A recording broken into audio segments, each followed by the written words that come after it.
Hello, my name is Chandra Cost, and I'm with Beacons of Light. Today I have Laara, the Tigress of the Light. Hello, Laara. I almost said Tigress of the Night. How are you? I'm so good. I'm so happy to be here with you. Thank you. Would you like to introduce yourself and some of the services you offer? Sure. Yeah. So, as you said, I'm Lara, Tigress of the Light, and we offer actually a variety of things, all in the healing realms. So, energy healing. So, I actually channel light language and light codes, and we also offer distance healing with an amazing healing modality that actually was gifted to me by Spirit. Wow, that's amazing. Okay, thank you. And I'm sorry, I know I pronounced your name wrong already when I introduced you. That's okay. I'm like, doggone it. Do you want to share a little bit of your spiritual journey with whoever's going to listen and need to hear it?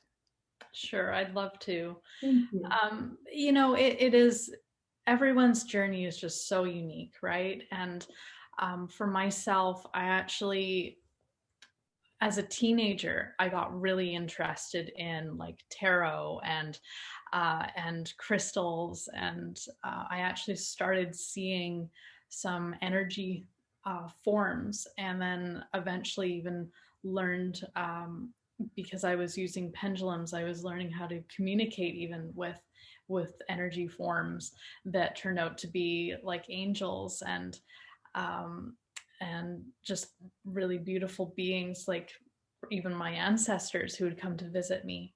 But as I went down my healing path, I was given actually memories of my childhood that I had long forgotten. And there was really one of the reasons why I think the healing journey is just so important is so that we can tap into the things from our past that we have forgotten about. And I was reminded of actually communicating with spirit when I was quite young, like 4 or 5 years old. And the interesting thing was that as a 4 or 5 year old, I experienced some kind of trauma that made me feel like I couldn't be in the spirit world and in this 3D real world. So I said to my guides, I can't do this. And I cut them off because I need to focus on being here as a human. And then, of course, we grow up, and now I'm becoming a teenager, and I'm going, oh, yeah, this is kind of cool. Let's get into this sort of tarot stuff and the crystals and all of that. And then it just kind of grew from there. And then eventually got into the healing, and then I'm given this memory again. And when you piece all that together, it's always like a little piece here and a little piece there that forms this whole that suddenly makes sense. So the spiritual path that certainly I was on was not a straight line. It was definitely like over here for a little while and over there for a little while, and we try this out and then we leave this behind, and then maybe we pick it back up again, and we have different teachers along the way and different interests, and you might dive down a rabbit hole like I dove down the rabbit hole of like twin flames and twin souls, and like, what the heck is all that? And I get really interested in that and then leave that behind and go for something else. So for me, it was just um, always about healing because I wanted to feel confident. I wanted to feel connected. I didn't want to feel so alone. I didn't want to feel so lost and confused. Um, I was an incredibly sensitive child and young adult who was somewhat actually dysfunctional in the world with the sensitivity, and was actually diagnosed with sensory processing disorder because of my hypersensitivity. And this was a very challenging way to live life. So the amazing thing was that my spiritual journey led me to healing so much of that hypersensitivity. So now my life is way more comfortable and way more functional.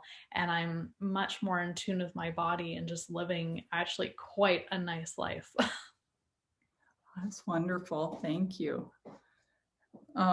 Do you want to cover any of the ethics, maybe responsibilities, morals that you follow that necessarily not everybody has to follow, but you think are important for you? Yeah, so as I said, I'm very sensitive, so I'm an empath, and I can tune into people's energies quite easily. I also channel light language, so my channeling ability in certain ways, people are able to channel different energies more easily than others typically. So one of my avenues is light language is very easy. Um, but what I find is my ethics around all of that is I can very easily connect with somebody's energy and know what light language they need or know maybe what they need to hear. But it isn't I don't feel like I should just connect to their energy without their permission. So I feel like that's a bit of an invasion. I'm also very good at distance healing, which means I need to be able to connect with that person to find out what's going on for them on the physical level, on the mental, emotional, and spiritual level, all levels of the being. But I'm not just going to tune into that and start doing healing work on somebody unless they have requested it of me. So, this is a boundary that I feel is important for myself. Certainly, if someone is in quite a lot of distress and they haven't asked me, but it's I check in with their higher self, and if I get permission that way, then I will offer some support. But I always want to check. And so if I can't check with them on the conscious, like we're speaking now level, and it feels really important, then I'll check on a higher level and see and if it's a no, it's a no. Yeah. Yep, I understand that. Thank you. Yeah. Do you have any ceremonies or prayers that maybe you do daily or before you're working that you would like to share? Yeah, I do a lot of things actually because I feel that is really important for us to be as grounded and present and centered as possible, and also energetically full. Because when we are all of those things, we're much more stable within ourselves, and we're stronger and more powerful. We're claiming our power and therefore our gifts and our talents, and we can't get knocked around by life as much. And certainly if we do get knocked by life, we are able to bounce back a lot more easily. So all of my practices and rituals are about being strong and stable within myself. So I do things like movement practice, because anything that's going to open up my energy body, and that includes opening up the physical so that the energy can move through the body more easily. So that's where yoga and tai chi are very, very good, because you're opening up all those centers on the physical level and on the energetic level. I also like to do some qigong because that's specifically energy building and it's specifically grounding.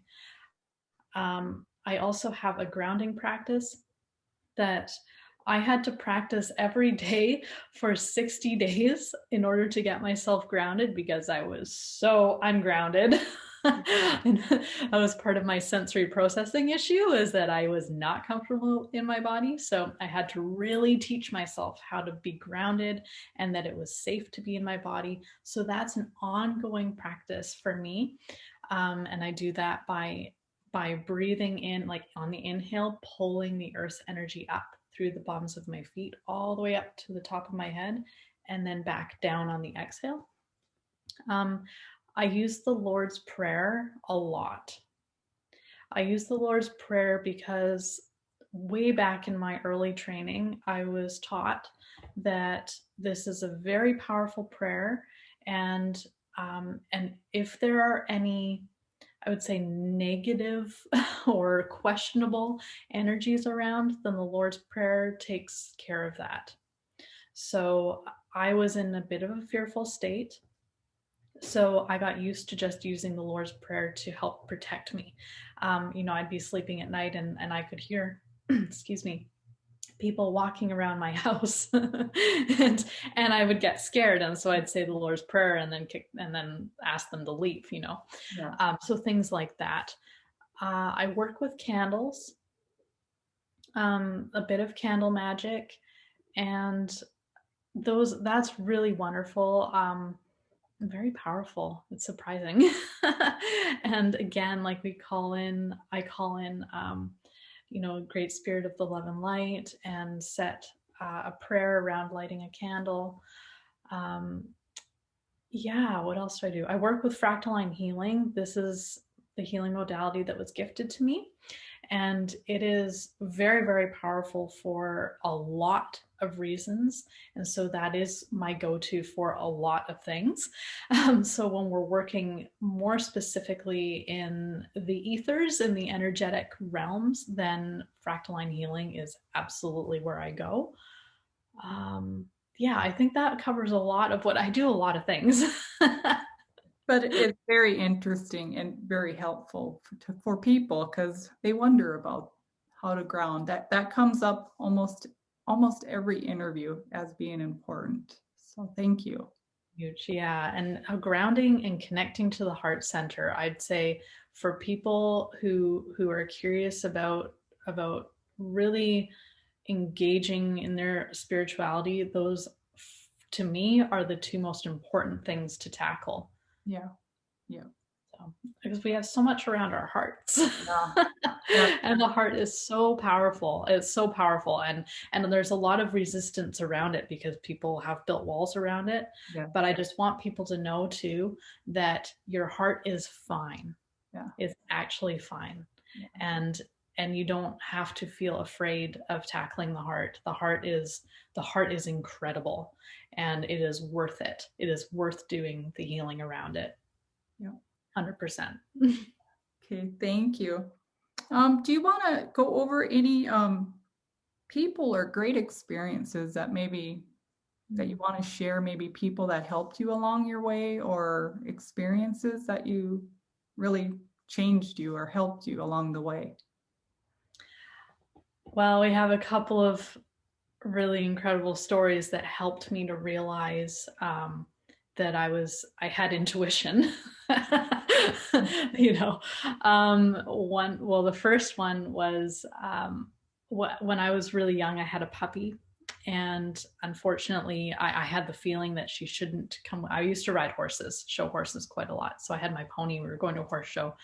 And my parents wanted to bring the puppy to the horse show. And I knew that puppy should not go to the show that day. I begged my parents and convinced them that the puppy couldn't go today, but we could take her tomorrow. Yeah. Well, while I was on my pony, my dad went and got the puppy. Oh, no. And she ended up getting kicked in the head by a horse and had to be put down. Oh. Very sad, yeah. Of course. So that was about when I was about 14 or so. When I was around 21, I went to the SPCA to get a cat. And I walked into this room where there were a bunch of kittens.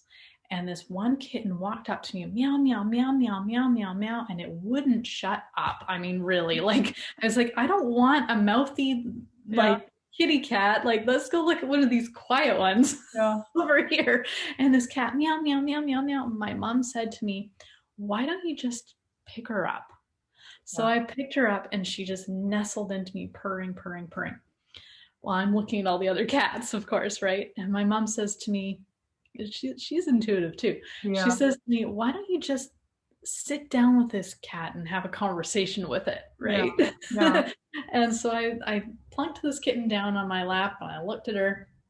And this is one of the only times I've had this happen, but clear as day, I heard, I'm Heidi, which is the name of my puppy that was killed by the horse. Yeah. And I burst into tears. And of course, I have the cat now. So that was amazing. And that taught me a lot of things, as you can imagine. Like, if something is meant for us, it's going to come back. Yeah. It taught me that this isn't the only thing. This isn't the only life that we have, that there is more to this. And it also taught me that I had some abilities to have some extrasensory perception. Now, going forward, I was heading to Germany one time, and I had a really weird feeling about getting on this plane. But I got on anyway because you have to go, right? Right. So they checked the bags and we got on the plane, and I'm sitting there going, I don't want to go, I don't want to go, I don't want to go. Person sitting next to me is like, I got to get out of here, we need to leave. And I'm saying, I don't want to leave. And finally, I actually got so uncomfortable that I flagged down one of the stewards and said, I need to get off this plane. And he wouldn't let me off because, by the way, when you get on a plane, you're now property of that airline, especially if you've checked a bag, because yeah, your bag's on. So I'm like, oh my God, I can't get off this plane. Can't get off the plane. Well, interesting. As we sat there at the gate, they had some crew members come by. They were, wearing the jackets that, they had to work on something. Right. They were wearing flag jackets. And this went on for a while. And of course, it's just getting worse. I want to get off the plane. And then we taxied out to the runway, stopped, taxied back to the gate, and the pilot says, so we've had some issues with our water, and we have an issue with one of our engines. So we're just going to see if we can sort that out. So now I really want off the plane. If I didn't want off it before, now I really want off it. And I flagged down the steward again and said, I really want to get off this plane. And so he let me get out of my seat and breathe some fresh air, but wouldn't let me off the plane until another young girl wandered off the plane. So now the pilot said, okay, there's two of them. Let them off, but hold them. So we were allowed off the plane, but not very far. But we were at least off the plane. Right. And we waited. Our flight was supposed to leave at 6:30. At 12:30, the flight was grounded. And the pilot invited the other girl and myself back onto the plane. Of course, I didn't want to go on that plane, even to go speak with the pilot, but he invited me back, to come say something to him. And he says to the two of us, you knew before anybody else that this plane should not leave the ground. Always listen to your intuition. Yeah. And that's from a KLM pilot. So that was a good message for me. I never did end up going over to Germany at that time. I ended up doing some other things, but yeah, that was a profound moment for me, for sure. Yeah. And it really kind of it really helped me to tune in to knowing and trusting some of my abilities. And it was after that I went down the road of learning Reiki, and Reiki is what really blew my senses open to a whole new level. So yeah. Wow, that's amazing. Thank you for sharing. Those were the experiences. Yeah. And then I have had beautiful teachers. Yeah. Beautiful teachers. And the thing with teachers is they come to you when you're ready. Yeah. They literally just appear. Yeah. You can't really seek them out. You can a little bit. You can put it out there. I would like a teacher. Can somebody help me with this? I'm confused. Yeah. And you have to put forward the effort to put yourself out there. But there is this exchange where the teacher who you're meant to have will show up. Yeah. So, and they change. So you'll work with one for a while, and they will give you what they're able to give you, and then it'll be time to move on. Yeah. And maybe you stay in touch, maybe whatever. It's a relationship, right? And all blessings to those amazing teachers along the way. Yeah. That help you in whatever way is in your highest good, in whatever way is necessary for you as an individual. And you could have that teacher for a day, or you could have that teacher for 10 years. Right. So I've had a handful. My Reiki teacher, she did a lot for me. She really helped me to realize that I wasn't crazy. because that's often something that comes up for people when they're really starting to realize, whoa, I feel like I'm sensing things here. Am I totally nuts? Yeah. Um, so you need someone to tell you, no, you're not crazy. This is normal, actually. We've been suppressed. We should be sensitive. We should be intuitive. We should be empathic. This Right. is part of being human. Right. Things like that. And I currently work with an amazing, amazing teacher out of California, Rosalind Briere, and her husband, Ken Weintraub. He is amazing. The two of them together are a powerhouse. And I attend their workshops, and it's good. It's that continuing education thing, Yeah. Yeah. because nobody knows it all. No, Nobody knows it all. I agree with that. Yeah. Yeah. Well, thank you for that. Um, do you have any advice that we haven't covered that you want, whatever it is, that you want to share? Well, I think I would love to go back to the heart. Yeah. Because like I said, there's a lot of confusion around the heart. So I'm going to try to explain it in maybe a different way than your viewers have perhaps come across before. And this is my interpretation, of course. Yeah. That's actually something to take note of, is every person who you're going to talk to is going to have their interpretation. Nothing Right. is the law. While there are spiritual laws, Right. our interpretation of things can all be unique. So Right. Yeah. that's a good thing to always Yeah. remember, even when people are like, this is the way. You're like, well, for you it is. Yeah. And maybe it is for me too, but Yeah. no attachments. No, thank you for saying that. That's important for them. Yeah. So the heart, there are multiple levels to the heart. So you know about your physical heart, and perhaps you know about the heart chakra. Yeah. There's the sacred heart, there's the high heart, and there's the low heart. That's a lot of hearts. Yeah. And this is why it can get really confusing. When you have a broken heart, what's broken? What's feeling that pain? Is actually the low heart that's feeling that pain. Yeah. The low heart is the heart that is connected to our ego. Mm-hmm. So our ego is the one that is experiencing like, my name is Laara. I'm Laara. That's the ego. Right. And ego is necessary. Ego helps us to understand our experiences on this plane. Ego has a place. Right. But ego thinks it should run the show. Yeah. But ego isn't connected to the higher, more wise, all-knowing aspects of ourself, such as our higher self and our soul. The ego doesn't have that connection. Ego has a connection to this right. Earth plane. So we have a high heart. The high heart is the one that is connected to the higher self and to the soul. But the low heart that's run by the ego says, I should run the show. Yeah. I have to look after this world. So I'm going to be on top of the high heart, which then suppresses our connection to those higher aspects. So when we feel disconnected, when we feel alone, when we are feeling confused, that whole list that I said right at the beginning of why I really got involved in spirituality, that's because we're experiencing our world from our ego state. Right. So we have to actually teach the ego that no, you actually have to bend your knees. You need to get on your knees and bow down to the higher heart. Right. And then my favorite quote that I say all the time is, to have access to the heart is to have access to the soul.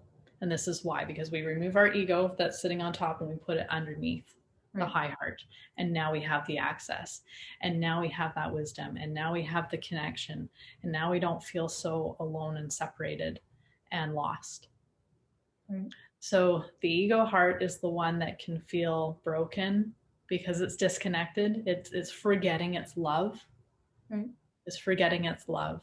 Our higher self and our soul our entire essence is actually love, not the romantic love that we think about as we hold between humans, that we think is unconditional, but often is actually conditional.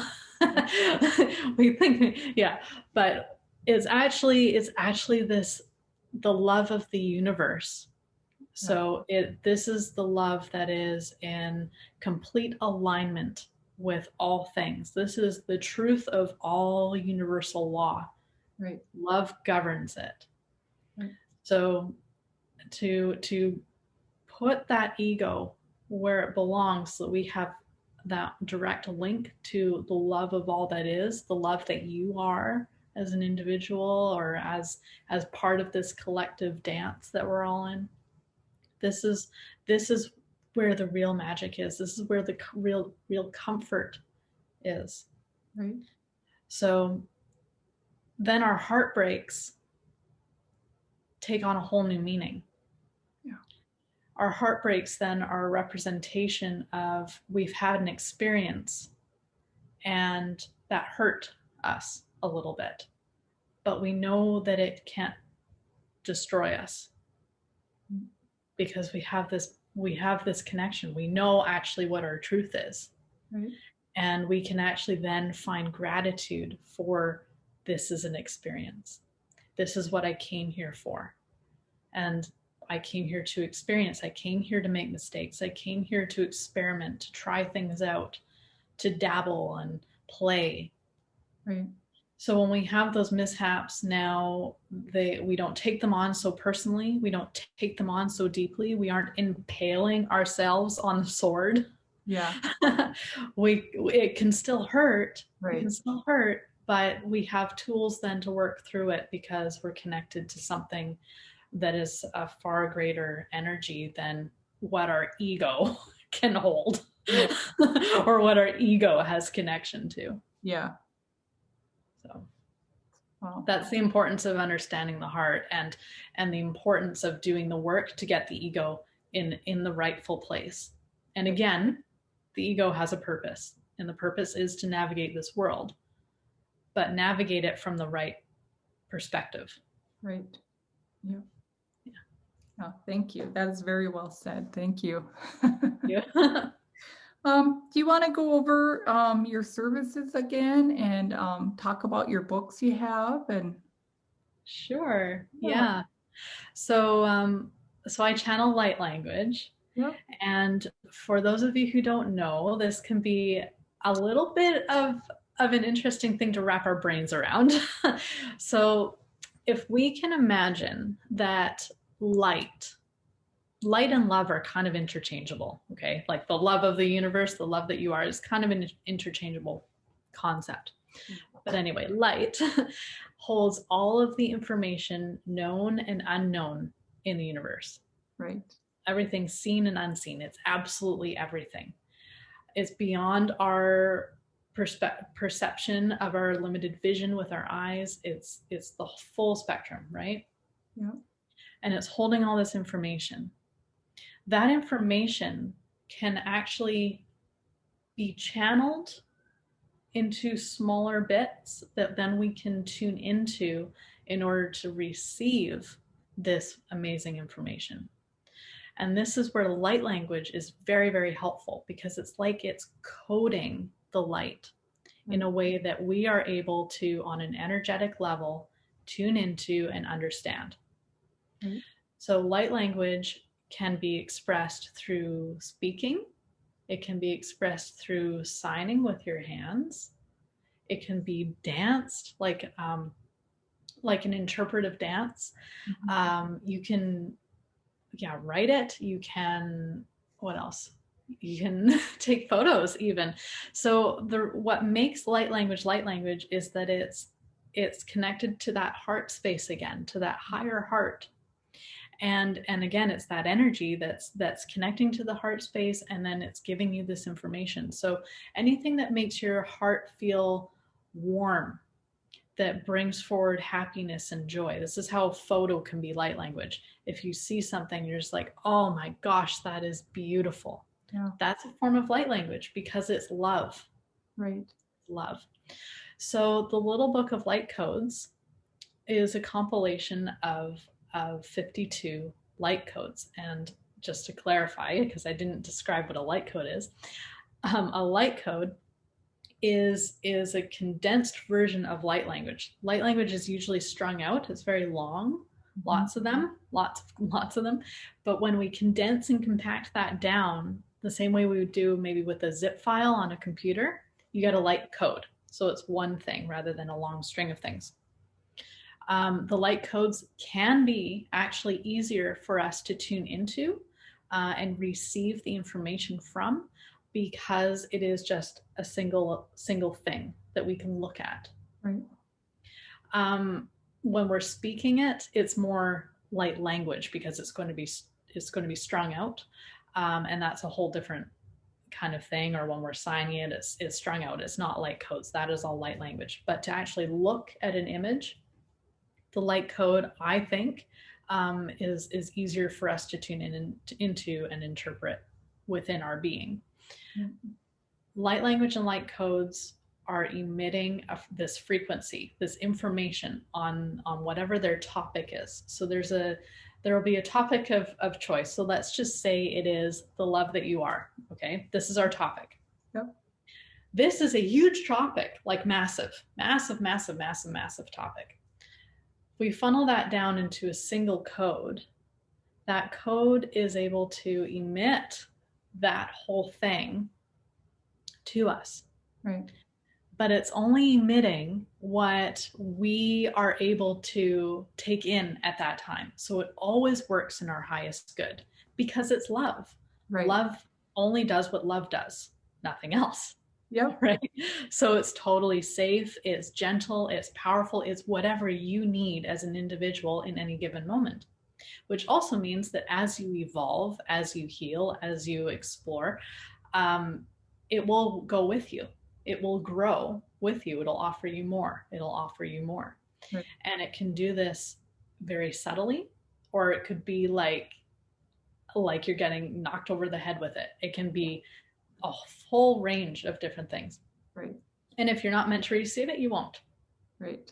So that's the really cool thing about light language. Yeah. So we have the Little Book of Light Codes, which, like I said before, is 52 healing symbols of light sent to us from the universe to help us evolve and advance. Yeah.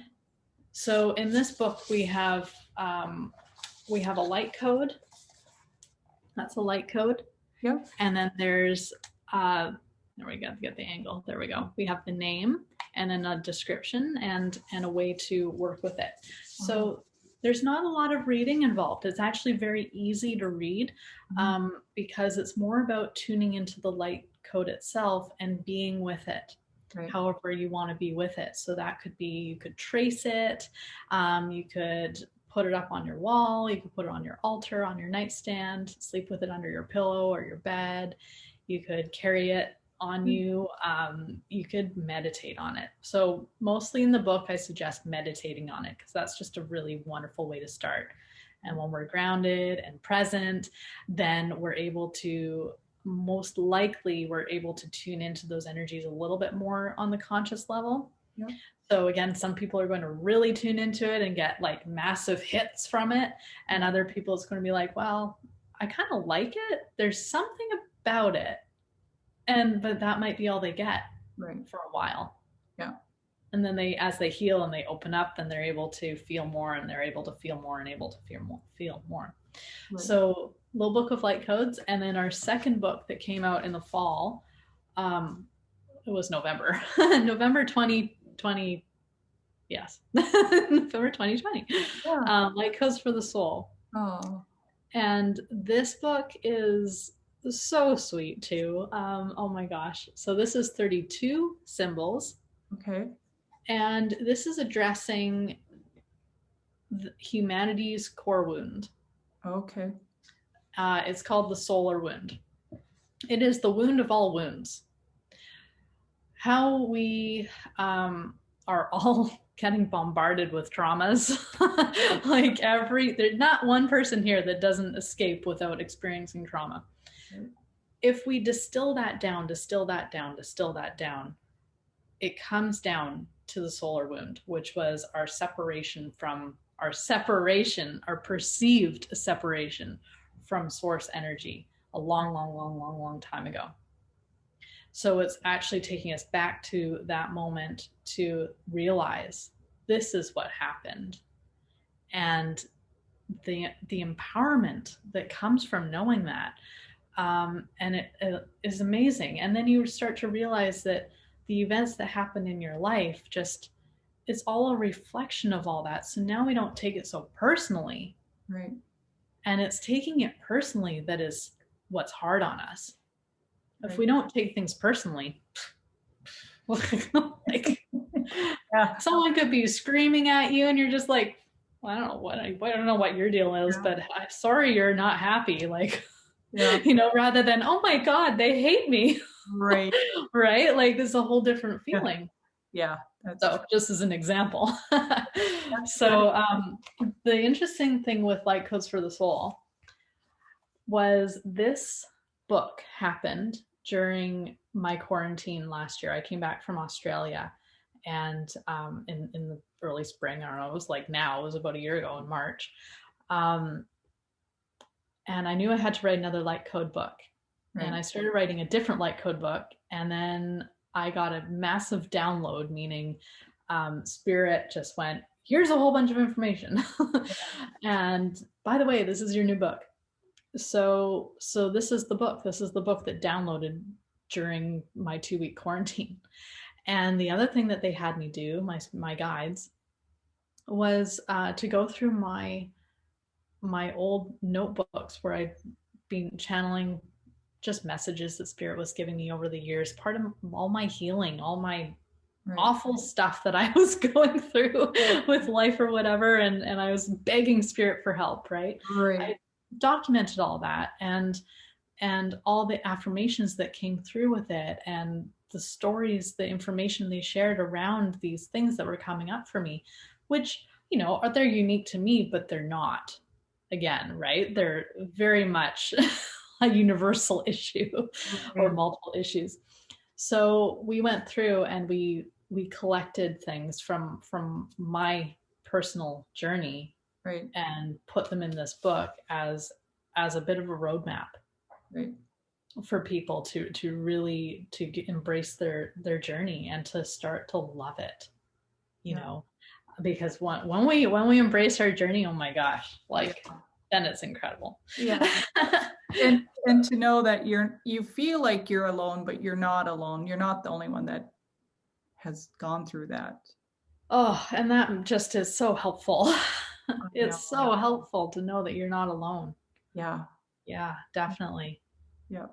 So we were able to make accompanying oracle cards for the little book of light codes for this guy. Yeah.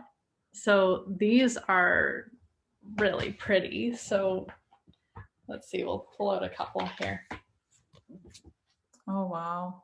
The nice thing with these is I've actually heard people want to just carry them around all day. Yeah. And so they're really good for that. So the way that we recommend working with the little book of light codes, because there's 52 symbols, 52 weeks in the year, and they're tackling like concepts that can be a little bit of a challenge to grasp if you just read it, depending where you're at, Yep.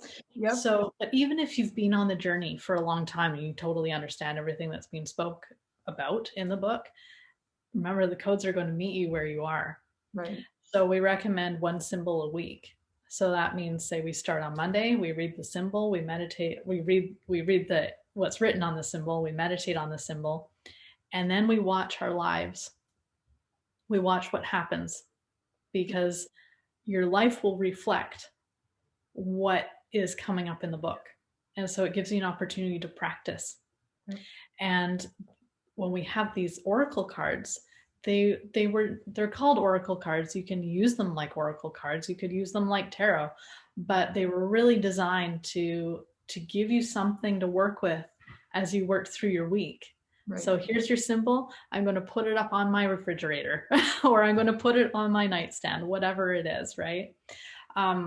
because then we can really just be with it and we don't have to carry the book around and stuff like that. So that was the intention behind the oracle cards. Once you've made your way through the book in its entirety, then for sure use it like an oracle deck, or what symbol do I need today? That sort of thing, you know. I like doing that too myself. Yeah. It is fun. It's a lot of fun. And then we created a journal, the little book of light codes journal. Okay. Wow. So that you can keep track of your experiences with the symbols, because so much comes up. Like the stories I get from people, like what they feel, or what, like it's amazing. It's amazing. So it's really wonderful to be able to just document that, Right. especially your first time through it. Right. I believe that would be very helpful. Yeah. I know you have to get going in a little bit, but do you want to talk about your fractal healing that you do? Yeah. All right. So Fractalline healing was a modality that was gifted to me by Spirit. Gosh, it's probably coming up on 4 years now. I kind of forget when that came through, but it was one of those, woke me up in the middle of the night, and just my body buzzing like crazy, and I knew I had to get up, and just started channeling. And they took me into this space in the quantum field through meditative sort of space.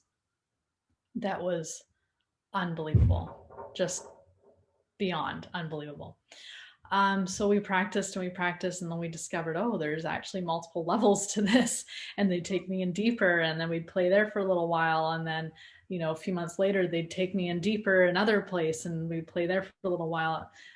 So all in all, I think it took about 1.5 years for me to discover there are 4 levels to Fractalline healing. And this is how it got its name, because it acts like a fractal. Wow. And then the second half of the word is actually out of crystalline, because when you first go into Fractalline healing, it's a crystal-like structure. A crystalline-like structure. Is very beautiful. It's somewhat translucent. All the colors are available, though. Like it's as if it's almost like a prism. It's like when sunshine is hitting a droplet of water, you know, like just you can see through it, but there's all the colors there. It is so beautiful, and the energy in the space is equally as beautiful, but it's incredibly powerful. Incredibly powerful. So I discovered I could do distance healing sessions within the first level of Fractalline healing. So this is how we started doing our distance healing, and it does, just by entering the space, your chakras are aligned, and your etheric body, that's one of your energy bodies, is aligned to your physical body. Now understand that all on its own is incredible, because you could go to somebody and spend 30 minutes to get your chakras aligned, or you could go to somebody and spend 30 minutes and get your etheric body aligned to your physical body. So the fact that you come into the space and it happens instantly, right? It's just by showing up, it happens. So that on its own is incredible. And then you get washed over by this incredible, everything's incredible. All I can say is incredible, because it's true. But there's some beautiful, amazing energy that just holds you, and it's as if you're in this cocoon somehow. But there's all the freedom to move around. The space is infinite, but the energy is like, I don't know, it's this palpable energy that you can just feel, that you're just held in just perfectly held. It's warm, it's comforting. I don't know. I know I've taken people in there and they're like, I never want to leave. Like, we're good right here.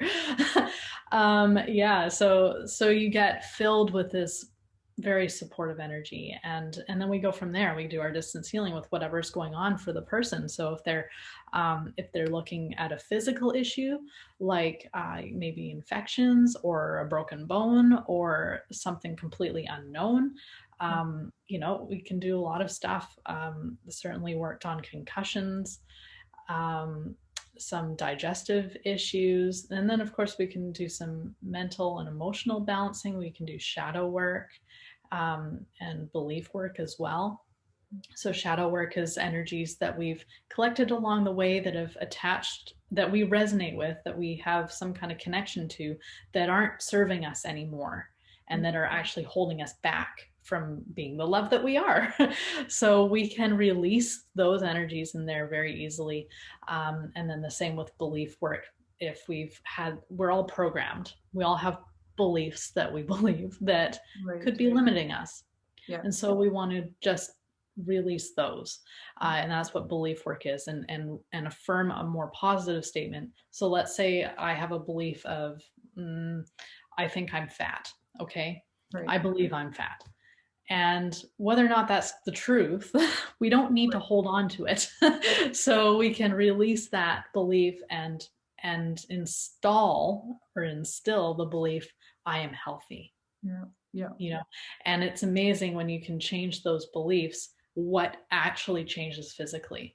So your mental, emotional state shifts, and then the physical body can shift.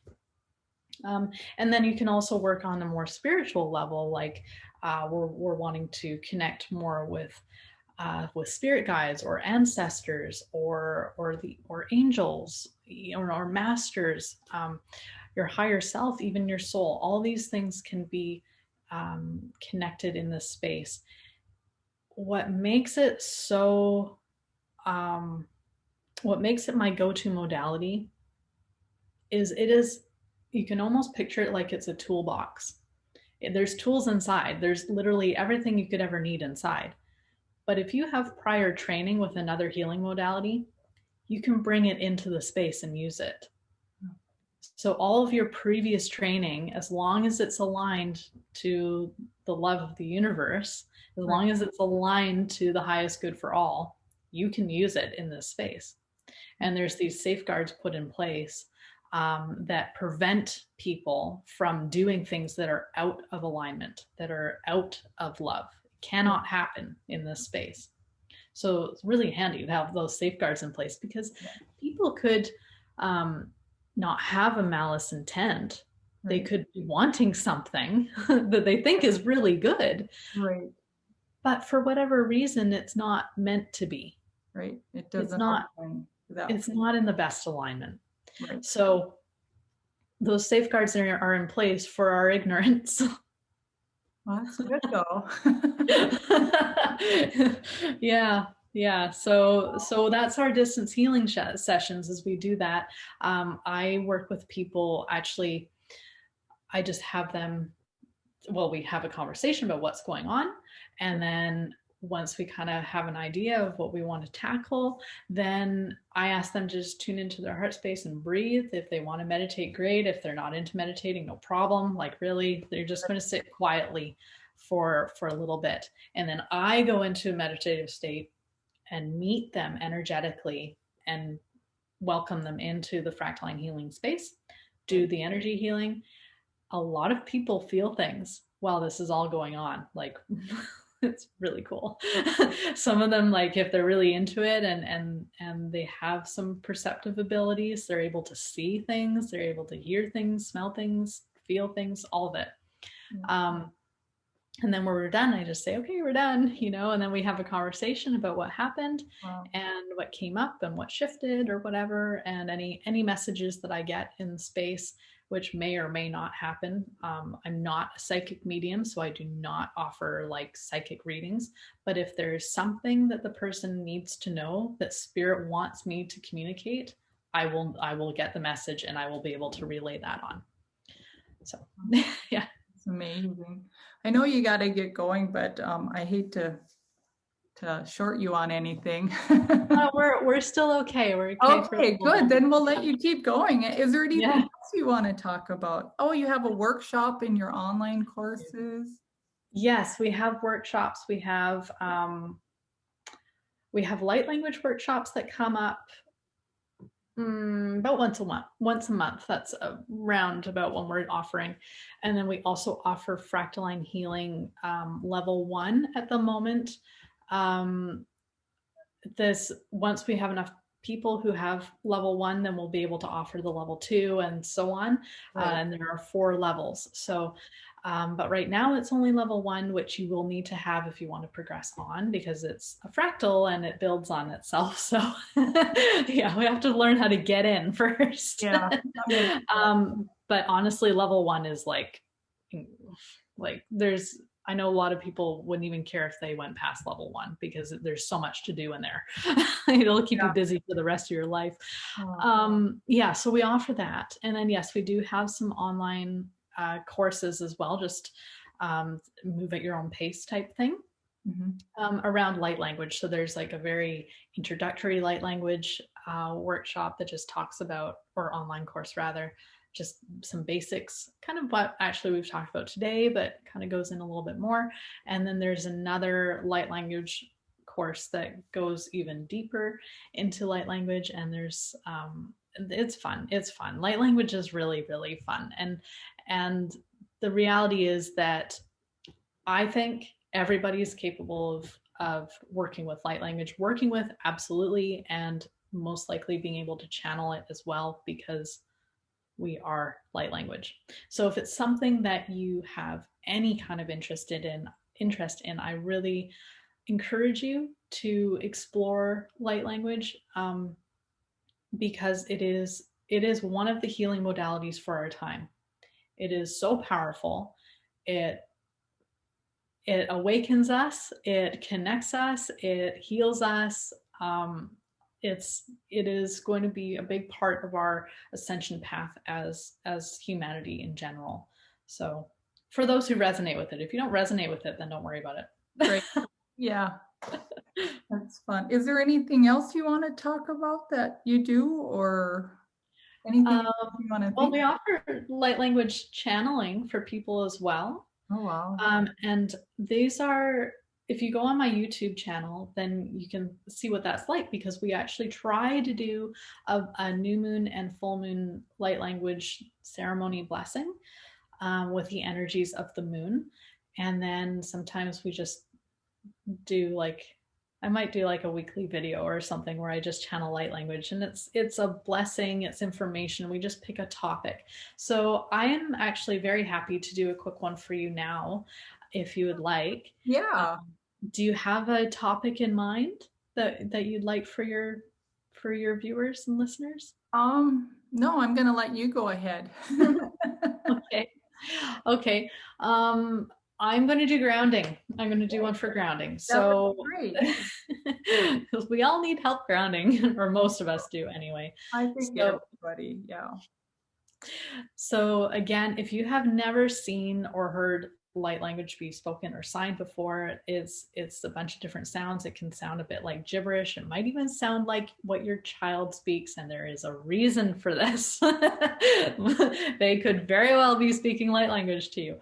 But again, it is channeled through my heart space. The information that comes through is pure, and your energy body, your higher self, knows what to do with this information. So you don't need to worry. You don't have to feel guarded. You can just relax and let whatever come up, and receive whatever is going to be received. There's nothing for you to do but just be present. And the energies will work themselves out in your highest good. So just want to start with that. I invite you to feel your feet and to feel your heart space. This is just helping us to center and to be present in our body. Again, the more present in our body we are, the more likely we are going to be able to sense and feel the energies that are coming through. So we're going to speak and we're going to sign, and this is going to be for grounding. So what I'm doing right now is I'm pulling in the right stream of energy that we want to be working with, because there's a lot, right? Yeah. Infinite. Mm-hmm. So we're tuning into the grounding stream that we want to work with today. Rano sopabalana yesarkrada segalo sapaya kanako sopito sokapolana saya kanaka kapopoisto. Tunuka papailana sakina kopoisto, duka papaina sakapa, Tukopapai sana kapapikata saikata kopa. Sin kupu kapapai nananaisa kakama yata kapapai sto kapapai nana so kapapai sto. Lana kapapai nanangistana kapapai nanangistat kapapai sta. Lono kapapai anasa yata kapapai stadu kichta kapa lana kapapai sana lana gista. What we're talking about right now is that we are beings of the earth and that it is safe for us to connect with the earth, that the earth is nourishing for us. We're talking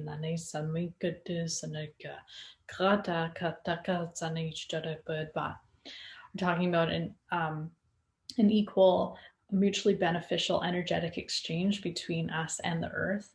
This is the truth, that there is this beneficial, mutually beneficial exchange, and that we never need to be worried about the energy that we hold being bad for the earth, that the earth is able to transmute any and all of our energies.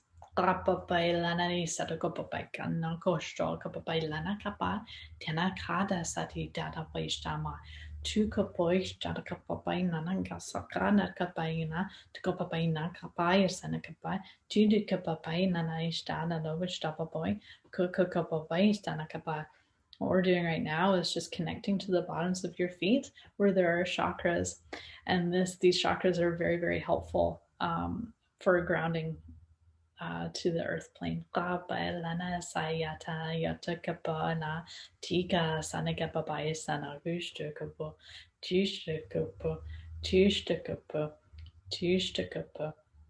We're just having conversation with those chakras about the fact that they can bring energy in and they can let energy out. All this through the bottoms of your feet. So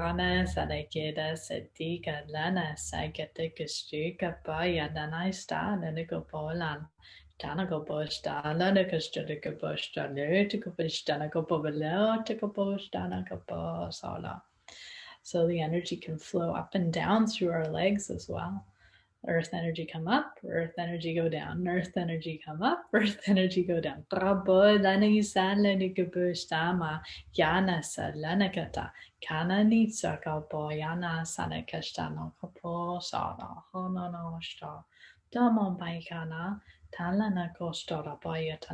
just having conversation with your heart space now. Let your heart know that it is safe and able to be present with this beautiful, supportive earth energy in this mutually beneficial relationship. Gana gana getisukabona, gana nugadamaya danaista, lona mai tanakaninga, sadakopu yananaista, lono kopo, wama lananianana gosaganta kopo. Ko kapaya tanasagi disgustal and a kinakinasana kapoya and kanakanasada. Tikabo baisa. Tuna moya nanashto to kapoya to the gostoda. Tala nangikana kapay sanakina kasana kaposhta lo sho ha. Shona kapapay nanasaya nanaistana kapay lana goposhta na kapay sta ha hashama. Tala kisibu kapabayla. Talentina kapastana kaba, kokostana katakapoyatoma, takanakata sanakayototopo ha soma, yoda sanyaka, tigana sapaya, takarata kasriya, anasana, tano kostra, or tamaya nanistat papaista. We're just stabilizing that energy now and letting your body assimilate and integrate these frequencies and understandings, perhaps new understandings, that it is okay to be more present in the body and it is okay to welcome the energy of the earth all the way up the body, and understanding for the heart that this is natural. Aya nanenka sanikita kada kasanikishtoriko babainana tudika babalana gada kada sanagina gosto lu kukumobaya sanaga dana na istarako boa dana sanakapoya sahasagata sukobo. Everything relaxing, Everything letting go. Shokapalana, Tana Kishtanaka. Nothing to do but just relax. Klada Sayashanakapo. You're a being of the earth. You're a being of an earth. It is your function to be grounded. Klana Saya. To be connected to the earth plane. Let her feed you and let yourself feed her. The energies that no longer serve you actually serve the earth. Kala Sayano. Taya Sayano. Beautiful, mutually beneficial relationship. Kosaya Sahaya Tanasaya. Takapo Sahaya. Takapo Sahaya.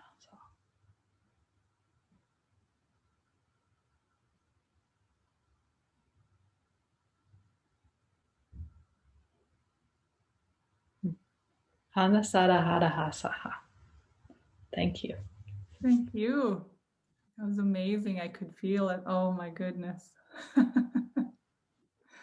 Wonderful. And I don't know if the camera catches it, but I could see your hands, the glowing and wow. So I was like, wow, watch that. It'd be interesting to watch the replay. For Wow. sure. Yeah, wow, that was beautiful. And the energy, wow. Thank you so much. My pleasure. Thank you. Thank you. Yeah, we probably better let you go here. And I want to thank you so much today for this. And it's Laara, is that correct? Yes. Yay, I got it. Laara, the Tigress of the Night. Thank you so much. Light. Night. Sorry. It's okay. I'm out of my head today after that. Thank you. Wow. My pleasure. Thank you so much for having me. Oh, it's my pleasure. Thank you.